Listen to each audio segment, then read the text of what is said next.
चलो, जिन बच्चों को जुड़ना है वो जुड़ते रहेंगे, क्योंकि मैंने इस बार इस तरह का नहीं किया है कि वेटिंग रूम रखें और उसमें आप लोग एक एक करके ऐड हों, है ना।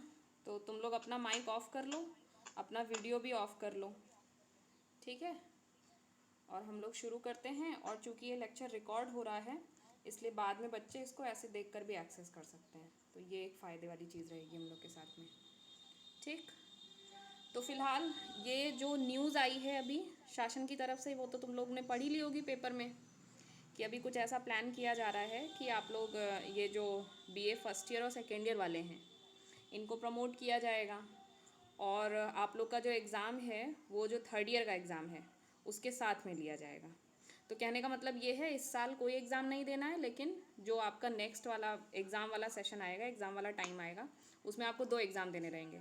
एक जो थर्ड ईयर का रहेगा और एक सेकेंड ईयर का। अब उसकी मॉडलिटी क्या है कि उस एग्ज़ाम में छोटा रहेगा, मतलब शॉर्ट में कुछ करना रहेगा आपको, या जिस तरह से एग्ज़ाम होता है फुल फ्लेजेड वैसे रहेगा, या ऑब्जेक्टिव कर देंगे, तो वो अभी कुछ तय नहीं हुआ है। और दूसरा अभी ये शासन की तरफ से आया है, तो उसमें होता ये है कि यूनिवर्सिटीज़ जो हैं अपना अपना बताती हैं कि हम स्पेसिफिकली ऐसे करने जा रहे हैं या ऐसे करें। दीपा अपना माइक ऑफ कर लो।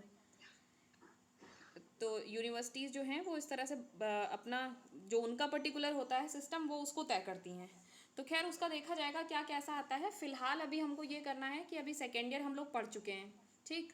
तो भूलना नहीं है उसको, क्योंकि साइकोलॉजी वो भी है, और आपका जो फर्स्ट ईयर सेकेंड ईयर और थर्ड ईयर होता है वो इस तरीके से इंटीग्रेटेड होता है कि कोई भी डिसिप्लिन है, जैसे साइकोलॉजी जो है आपका ग्रेजुएशन से नीचे वाले लेवल पे भी फर्स्ट ईयर से शुरू होता है वो आपको पढ़ाना।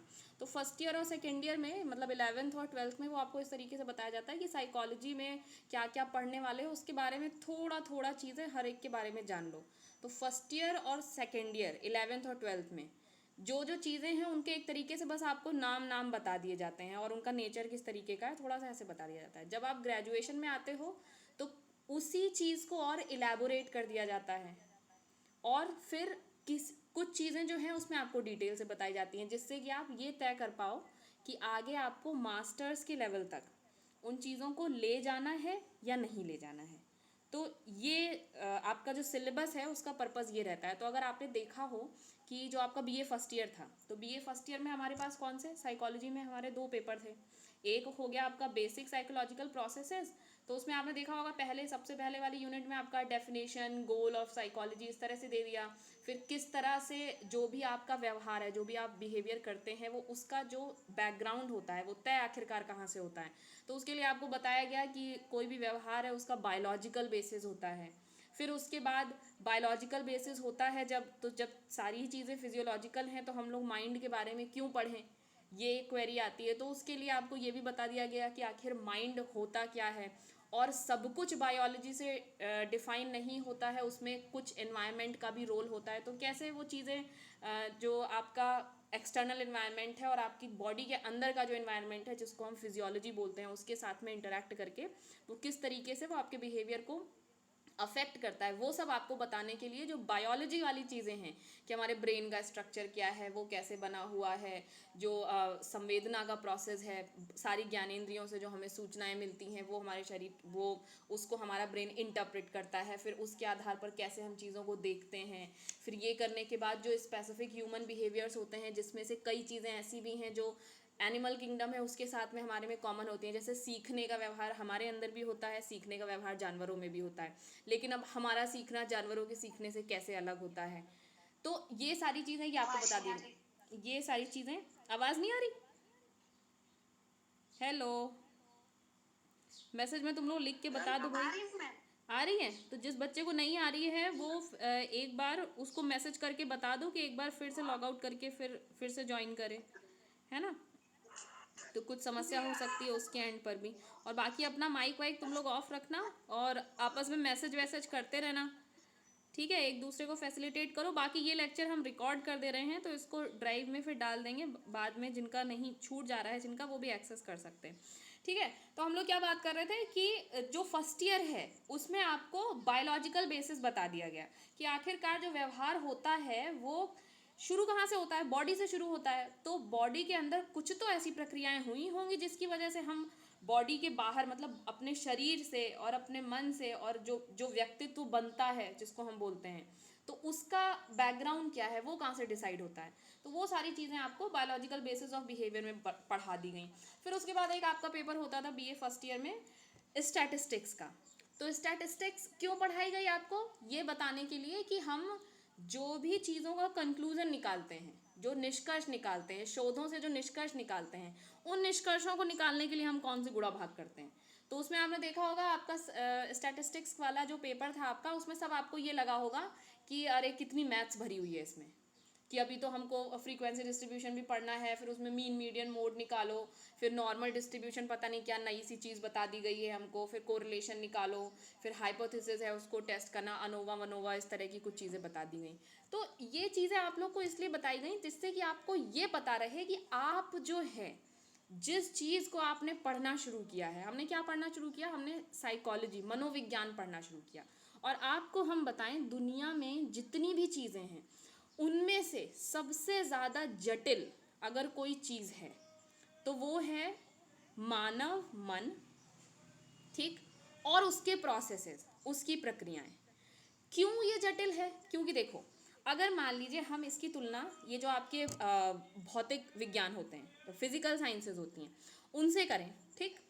तो फिजिक्स केमिस्ट्री को माना जाता है, और बायोलॉजी जो है वो भी ठीक है, इसमें हम बैकग्राउंड पढ़ रहे हैं बायोलॉजी का, फिजिक्स केमिस्ट्री को देख लेते हैं। और जो प्योर साइंस है वो फिजिक्स को माना जाता है, भौतिक विज्ञान। फिजिक्स में क्या है, हम ऑब्जेक्ट्स की स्टडी कर रहे हैं, वस्तुएं पढ़ रहे हैं। तो अब वो जो वस्तुएं हैं उन वस्तुओं से हम अलग हैं, ठीक। हमने हमने क्या स्टडी करना है, हमको ये स्टडी करना है कि बल जो होता है, बल के बारे में हम लोग पढ़ते हैं उसमें कि वो किस तरीके से कार्य करता है, ठीक है, कौन कौन से फोर्सेस होते हैं। तो हमने उसमें बल की इकाई पढ़ ली, ये होती है, और इस तरह से उसको मेज़र किया जाता है, न्यूटन के नियम वियम पढ़ लिए और सब चीज़ें पढ़ ली। तो उस फिजिक्स में हम जिन ऑब्जेक्ट्स के बारे में पढ़ रहे हैं वो ऑब्जेक्ट्स हमसे अलग हैं, हमारे ही जैसे नहीं हैं, ठीक। और उन ऑब्जेक्ट्स में वो प्रतिक्रिया तो करते हैं, मतलब वो जो क्रिया प्रतिक्रिया का नियम आप भौतिक विज्ञान में पढ़ते हैं वो तो होगा, लेकिन वो ऑब्जेक्ट्स उस तरह से अनुक्रिया नहीं देते हैं जिस तरह से इंसान अनुक्रिया देता है। आप किसी इंसान को प्रयोगशाला में ऐसे ही, जैसे मान लो आपको कोई सब्जेक्ट है, उसको आप प्रयोगशाला में ऐसे ही छोड़ के कमरा बंद करके नहीं जा सकते कि हमने इसको उस पर लगा दिया है, अब एक इक्विपमेंट में रख दिया है और अब देखेंगे आके इसको कल। तो ये चीज़ें आप ऑब्जेक्ट्स के साथ में कर सकते हैं, लेकिन अभी हमको यहाँ पे ये जो मनोविज्ञान है, मनोविज्ञान आपका, या मान लीजिए आपकी कोई रसायन है, ठीक है, केमिकल्स मिला मिलू के आपने रख दिया, केमिकल आपको कुछ भी नहीं बोलने आ रहा कि ऐसा है भैया तुम हमारे ऊपर एक्सपेरिमेंट कर रहे हो, हमको बहुत गंदा फील हो रहा है, हमको नहीं जाना।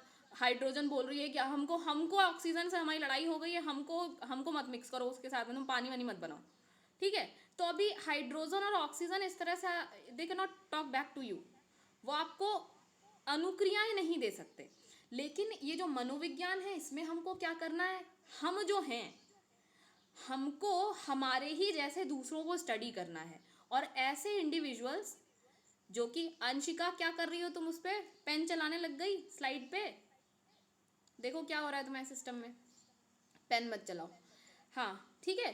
तो अभी मनोविज्ञान क्यों जटिल है, क्योंकि इसमें हमको ऐसे लोगों को स्टडी करना है जो हमारे ही जैसे, हमको हमारे ही जैसे ऑब्जेक्ट्स को स्टडी करना है, जिसको हम ऑब्जेक्ट्स भी नहीं बोल रहे, वो तो बिल्कुल वैसा ही ऑर्गेनिज्म जैसे हम हैं।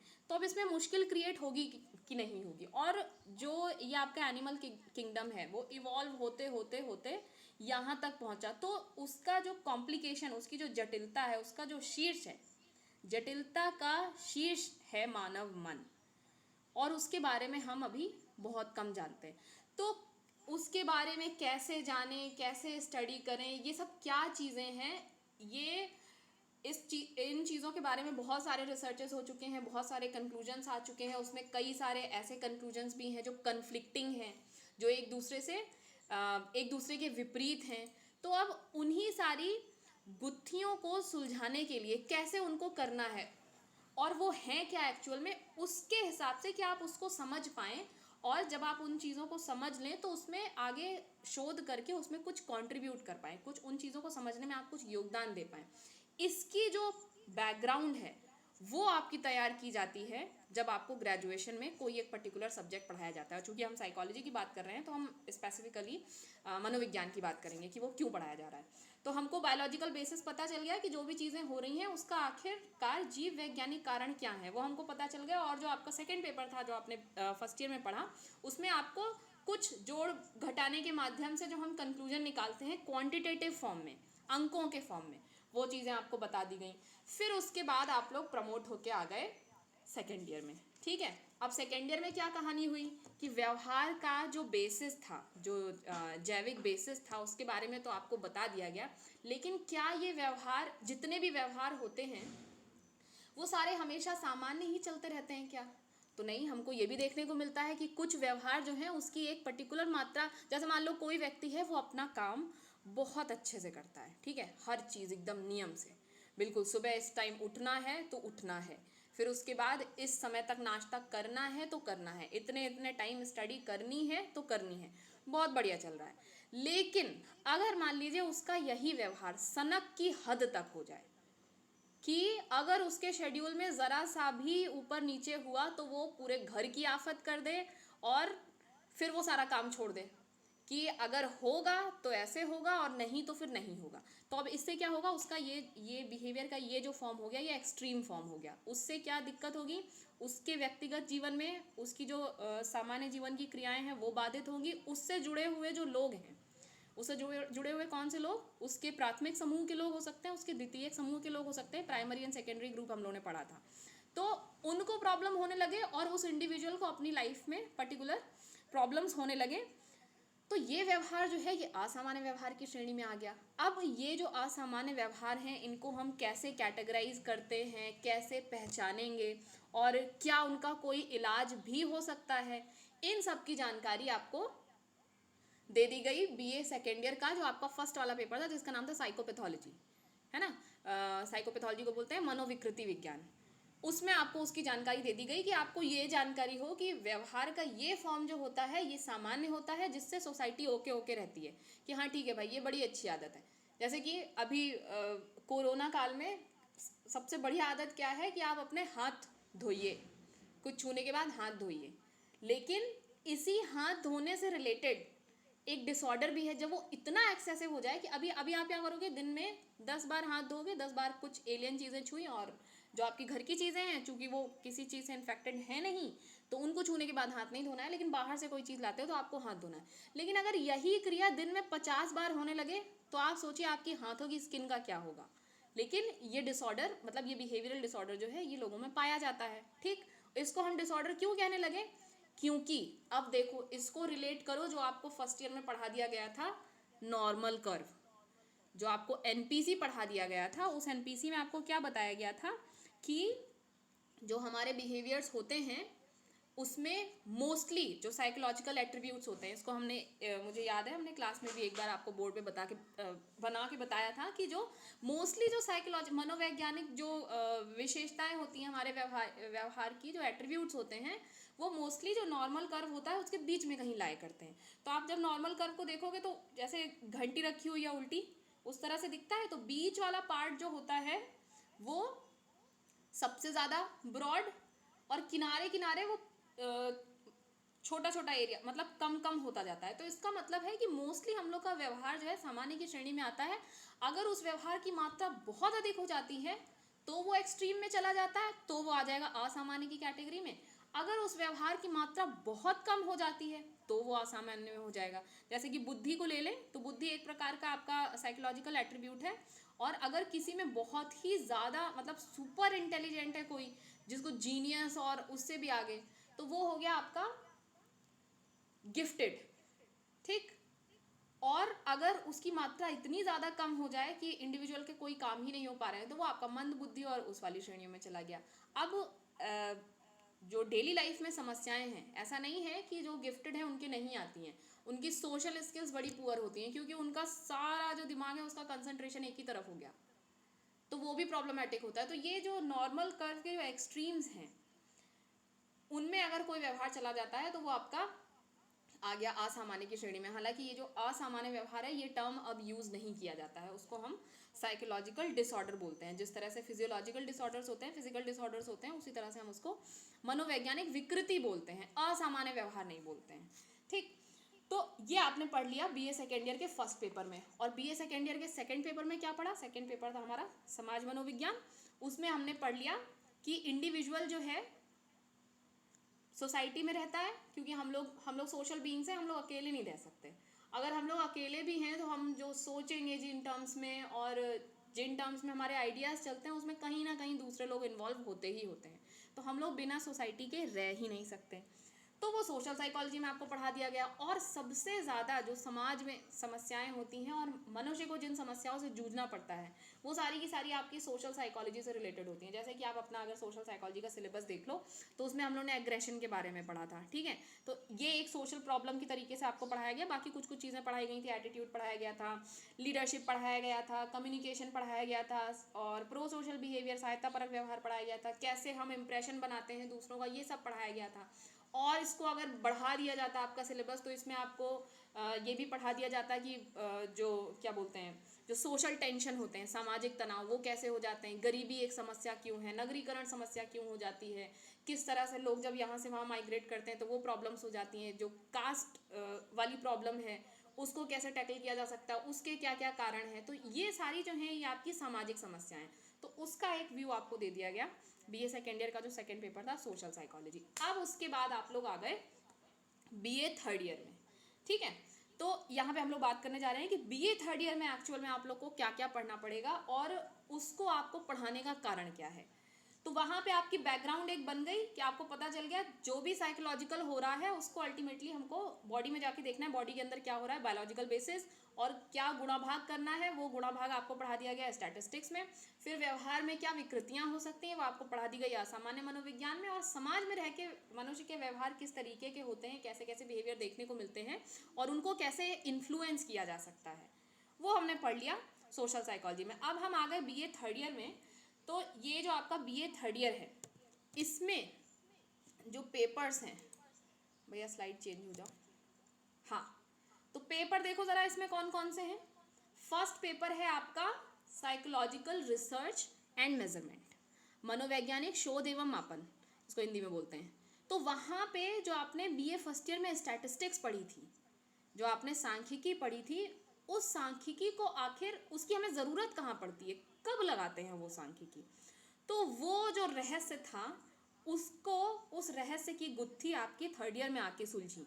और जिन बच्चों ने सेकेंड ईयर में छोड़ दिया साइकोलॉजी, उनकी वो गुत्थी सुलझेगी नहीं, उनको लगेगा कि अरे ये क्या मैथ्स पढ़ाई थी साइकोलॉजी में, क्यों मैथ्स पढ़ा रहे हैं।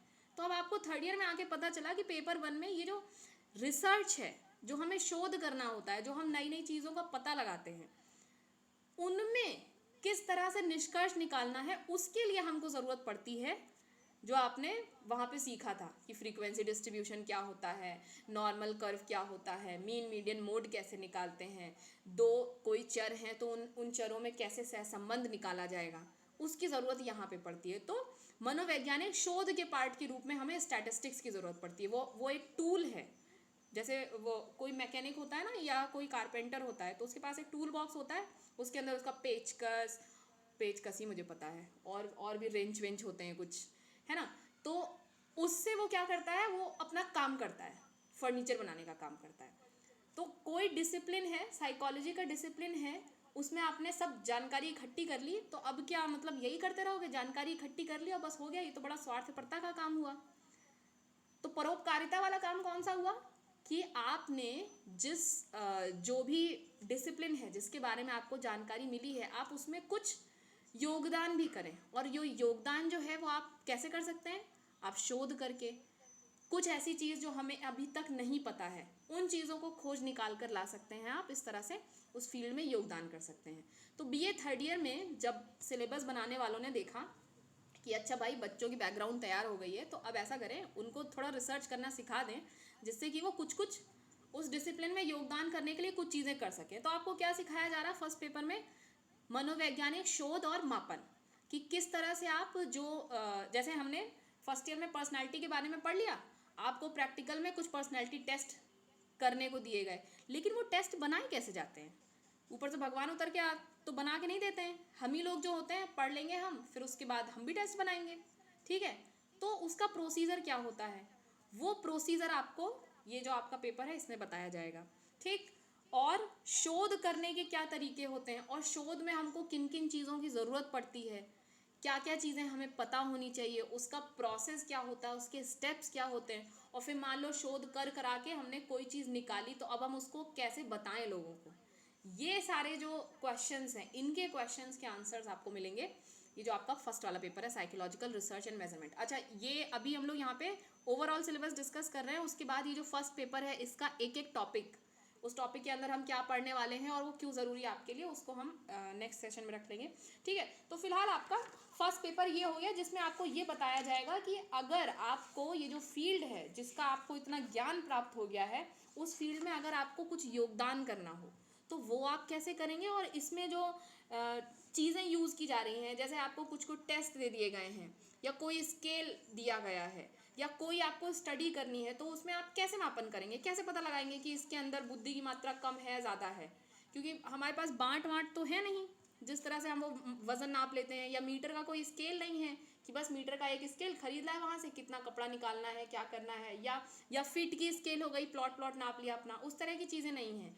तो वो जो फिजिक्स वाले हैं वो पढ़ते होंगे कि वो चीज़ें कैसे बनाई जाती हैं, कैसे निर्धारित हुआ कि मीटर कितना बड़ा होना चाहिए, तो वो उनका एरिया ऑफ रिसर्च है, और उनका एरिया ऑफ कंसर्न है। वो हमारा एरिया ऑफ कंसर्न क्या है कि ये जिन व्यवहार में हम जिन चीज़ों के बारे में पढ़ते हैं और हमें पता चल गया कि व्यक्ति में एक बड़ी इंपॉर्टेंट सी चीज़ होती है व्यक्तित्व से ही निर्धारित होगा कि हम उससे इम्प्रेस हो रहे हैं या नहीं हो रहे हैं। कुछ क्वालिटीज़ हमें पसंद आती हैं, कुछ क्वालिटीज़ हमें नहीं पसंद आती हैं, किस में कौन कौन सी क्वालिटी होनी चाहिए। मान लो हमने लीडरशिप के बारे में पढ़ लिया, ठीक है, बहुत अच्छी बात, पढ़ के बड़ा अच्छा लगा, लीडर ऐसा होता है वैसा होता है, इतने लोगों ने सिद्धांत दिए, लेकिन अगर हमें पता करना हो कि किसी के अंदर लीडरशिप क्वालिटी है या नहीं है, तो हम कौन सा मीटर का स्केल ले आएँ जिससे ये नापा जा सके कि इसमें लीडरशिप ज़्यादा है या कम है। तो उसके लिए हमें कुछ चीज़ें इस तरह की बनानी पड़ेंगी जिससे उनका मापन हो सके। तो वही चीज़ें बनाने का सारा तरीका आपको इसमें बताया जा रहा है। फिर उसके बाद हम आ जाते हैं इधर सेकेंड पेपर पे, जिसका नाम है पर्यावरणीय मनोविज्ञान, एनवायरमेंटल साइकोलॉजी। तो अब एनवायरमेंटल साइकोलॉजी में हमने आपको सेकेंड ईयर में जब आप लोगों ने पढ़ा था 9th और 10th यूनिट पर्टिकुलरली जो 10th वाली यूनिट थी, तो उसमें आपको थोड़ी सी झलक मिल गई थी इस एनवायरमेंटल साइकोलॉजी में क्या होने वाला है, क्या चीज़ें। तो उसमें हमने देखा था ना कि हम लोग वैक्यूम में तो रहते नहीं हैं। वैक्यूम समझते हैं? वैक्यूम का मतलब होता है निर्वात, जहाँ पे वायु भी ना हो, ठीक है। तो जब कोई कहता है कि हम लोग वैक्यूम में नहीं रहते, इसका मतलब ये है कि हमारे आसपास बहुत सारी चीज़ें होती हैं। तो सोशल साइकोलॉजी ने हमें बताया कि हमारे आसपास इंसान ही इंसान भरे पड़े हैं, तो भाई इंसानों के बारे में जान लो, ठीक है।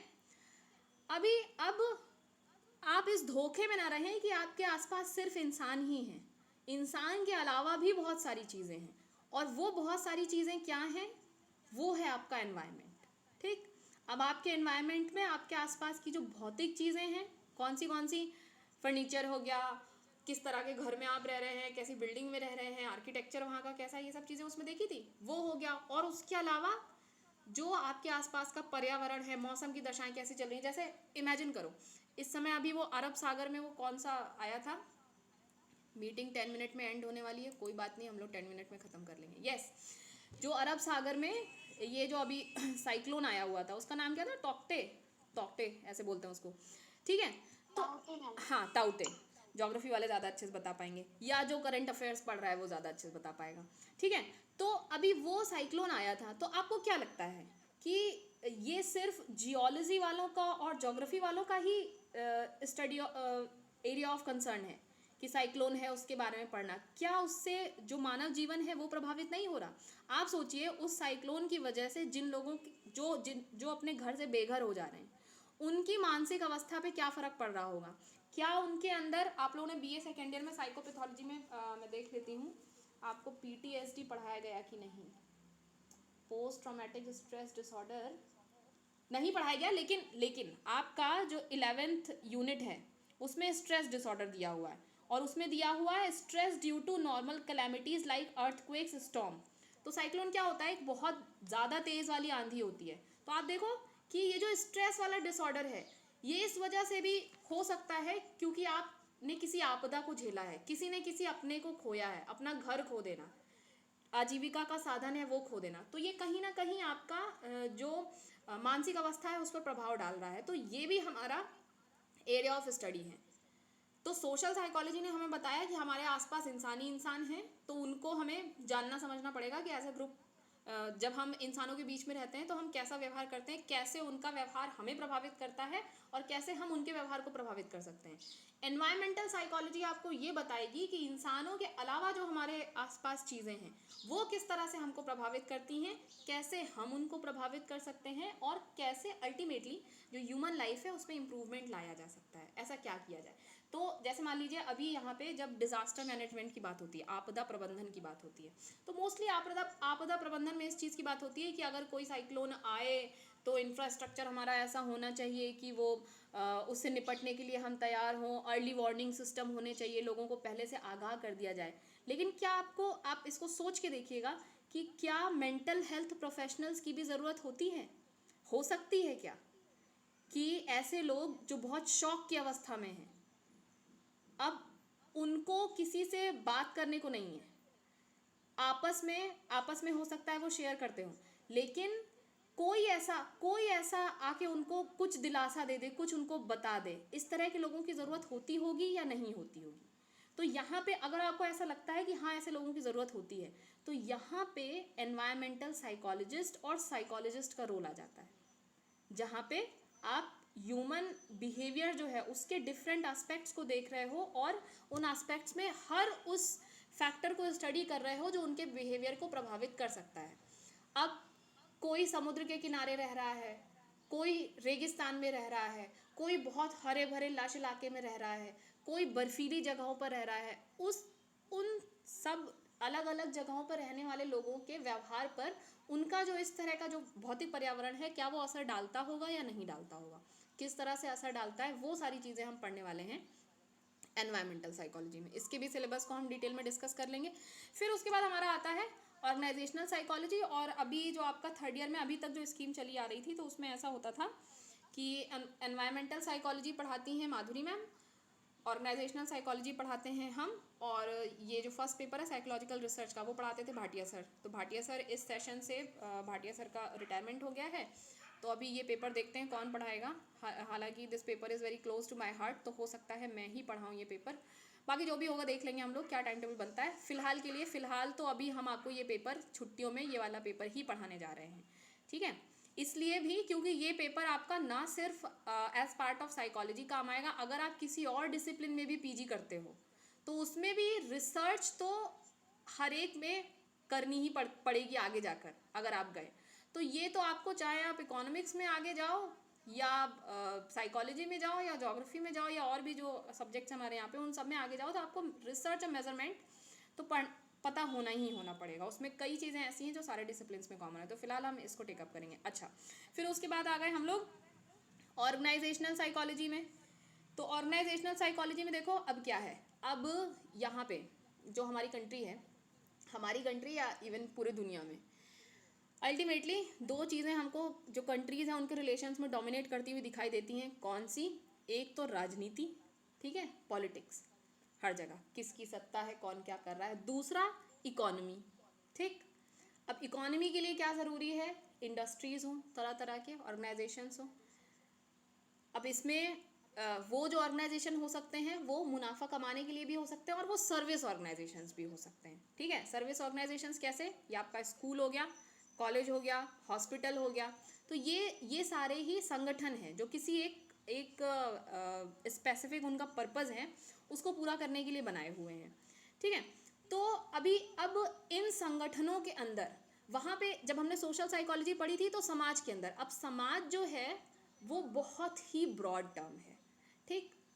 लेकिन अगर मान लो हम उसके अंदर कुछ संस्था इस्टेब्लिश करते हैं, जैसे कि हमने बना लिया एक कॉलेज, तो उसमें एक विशेष पर्पस क्या है? कॉलेज का विशेष पर्पस है कि हमको शिक्षा फैलानी है समाज में, और उस विशेष पर्पस को लेकर कुछ लोग इकट्ठे हुए, कॉलेज का एक संरचना है उसके आधार पर कुछ लोग इकट्ठे हुए। अब उसके अंदर एक स्ट्रक्चर के अंदर रहते हुए किस तरह से हमारी जो इंडिविजुअल पर्सनैलिटी है, हमारे जो इंडिविजुअल वैल्यूज़ हैं, वो जो संगठन जिसको हमने ज्वाइन किया है उसके वैल्यूज से मैच कर रहे हैं कि नहीं कर रहे हैं, संगठन के अंदर आने के बाद आपका किस तरीके का बिहेवियर होता है, और वो किस तरह से संगठन के बाहर के हमारे बिहेवियर को अफेक्ट करता है, या बाहर के जो फैक्टर है वो संगठन के अंदर हमारे परफॉर्मेंस को, क्योंकि कोई भी इंस्टीट्यूशन इस तरीके का आप ज्वाइन करोगे उसमें आपको कुछ ना कुछ काम करना होता है। आप स्टूडेंट हो तो आपका परफॉर्मेंस एग्जामिनेशन में इवेलुएट होगा, उसका मूल्यांकन होगा। हम टीचर हैं तो हमारा परफॉर्मेंस, आपका जो रिजल्ट आ रहा है, हमने जिन बच्चों को पढ़ाया उनका जो रिजल्ट आ रहा है उसके आधार पर इवेलुएट होगा। और किसके आधार पर इवेलुएट होगा कि हम जिस डिसिप्लिन में हैं उस डिसिप्लिन में हमने कितना शोध किया है, और उसके आधार पर हमारा मूल्यांकन होगा। तो किसी भी संस्था को आप ज्वाइन करते हो उसमें मूल्यांकन, ठीक है। अब ये मूल्यांकन हमारे ऊपर क्या प्रभाव डाल रहा है, या मूल्यांकन अच्छा हो गया किसी का, बिना मेहनत किए बहुत अच्छी उसकी रिपोर्ट आ गई, कोई मेहनत कर करके मर गया तब भी उसकी रिपोर्ट अच्छी नहीं आ रही है। तो ये सारी चीज़ें, ये जो एस्पेक्ट्स होते हैं आपका वर्क लाइफ के, या किसी आप स्ट्रक्चर्ड संस्था को अगर ज्वाइन कर लेते हैं उसके अंदर किस तरह से आपका बिहेवियर होने वाला है, और वो बिहेवियर कैसे आपके व्यक्तित्व से प्रभावित होता है, और कैसे आप संस्था को अफेक्ट कर सकते हो और संस्था आपको अफेक्ट कर सकती है, ये सब जो चीज़ें हैं ये हम लोग पढ़ने वाले हैं ऑर्गेनाइजेशनल साइकोलॉजी के अंदर, ठीक है। ये हो गया आपका थर्ड पेपर। और ऑर्गेनाइजेशनल साइकोलॉजी जो है इस समय सबसे ज़्यादा बूमिंग फील्ड है साइकोलॉजी का, और सबसे ज़्यादा कंटेम्प्रेरी फील्ड है, क्योंकि हर तरफ ऑर्गेनाइजेशंस हैं और हर ऑर्गेनाइजेशन में इंसान ही काम कर रहे हैं, और चूंकि इंसान काम कर रहे हैं इसलिए उनमें जो समस्याएं उत्पन्न होती हैं, हम लोग अभी जब इसका डिटेल से सिलेबस डिस्कस करेंगे तो हम ये भी देखेंगे कि किस तरह से ऑर्गेनाइजेशंस में प्रॉब्लम्स होती हैं। तो वो प्रॉब्लम्स का भी रूट कहाँ पे होता है, ह्यूमन कंसर्न्स पे, और हमारे जो वैल्यू सिस्टम है शायद वो डिफरेंट हो तो आपस में संघर्ष होता है, उन संघर्षों से कैसे आप डील करें, किस तरह से क्या किया जा सकता है, ये सारी चीज़ें हमें उसमें बताई जाती हैं। फिर उसके बाद आ गया ये आपका प्रैक्टिकल, 45 इनके मार्क्स आप देख लो, 35 मार्क्स के होते हैं, और ये आपका जो प्रैक्टिकल है वो 45 मार्क्स का होता है। अभी जो प्रैक्टिकल है इसमें 2 पार्ट होते हैं। कौन से 2 पार्ट होते हैं, आगे चलो, ओहो स्लाइड नहीं चेंज हो रही, यस। प्रैक्टिकल में जो आपको फाइल वाइल में कराए जाएंगे वो 30 मार्क्स के, इसके अलावा एक नई चीज़ आपके बीए थर्ड ईयर में इंट्रोड्यूस करी गई है 15 मार्क्स की, जिसको हम बोलते हैं प्रोजेक्ट वर्क। तो ये जो प्रैक्टिकल है 30 मार्क्स का, एक मिनट के अंदर हम लोग का ये सेशन खत्म होने वाला है, उसके बाद दोबारा से ज्वाइन नहीं करना है क्योंकि ये प्रेजेंटेशन ओवर ही है लगभग, ठीक है। इसकी रिकॉर्डिंग उस पर डाल देंगे, यस। तो प्रैक्टिकल जो 30 मार्क्स का है उसमें जो आपने टॉपिक पढ़े रहेंगे तीनों पेपर्स में, उन्हीं टॉपिक्स में किसी किसी में उठा के आपके प्रैक्टिकल रख दिए जाएंगे। तो ये आप देख सकते हैं, आपका जो डिटेल्ड यूनिवर्सिटी के वेबसाइट पे सिलेबस दिया हुआ है, या फिर जो हरेन ने एक लिंक डाला था उसमें जो सिलेबस दिया हुआ है उसमें भी ये सारी चीज़ें हैं। तो हम लोग डिसाइड कर लेंगे कि किस पे प्रैक्टिकल करना है। इसके अलावा ये जो प्रोजेक्ट वर्क है ये क्या बला है, ये बला है कि अभी देखो शॉर्ट प्रोजेक्ट आपको करना है, तो इसमें हम आपसे ये तो एक्सपेक्ट नहीं कर सकते कि थर्ड ईयर में आप इतना पढ़ के बहुत एकदम तूफानी रिसर्च कर देंगे, लेकिन रिसर्च आखिरकार होती कैसे है उसका आपको एक्सपीरियंस देने के लिए, फर्स्ट हैंड एक्सपीरियंस देने के लिए आपको कराया जाता है प्रोजेक्ट वर्क। तो इसमें ये जो शुरुआत में लिखा हुआ है कि क्या फैसिलिटेट करना है, क्रिएटिविटी फैसिलिटेट करनी है, क्यूरियोसिटी आपको होगी कि आखिर रिसर्च करते कैसे हैं, तो उन सारी स्किल्स को डेवलप करने के लिए ये आपको रिसर्च कराई जाएगी। और कोई जो कंटेम्प्रेरी प्रॉब्लम है उसके ऊपर हम रिसर्च करेंगे, कैसे करेंगे उसको हम डिटेल में देख लेंगे जब एक्चुअल में वो हम करने चलेंगे।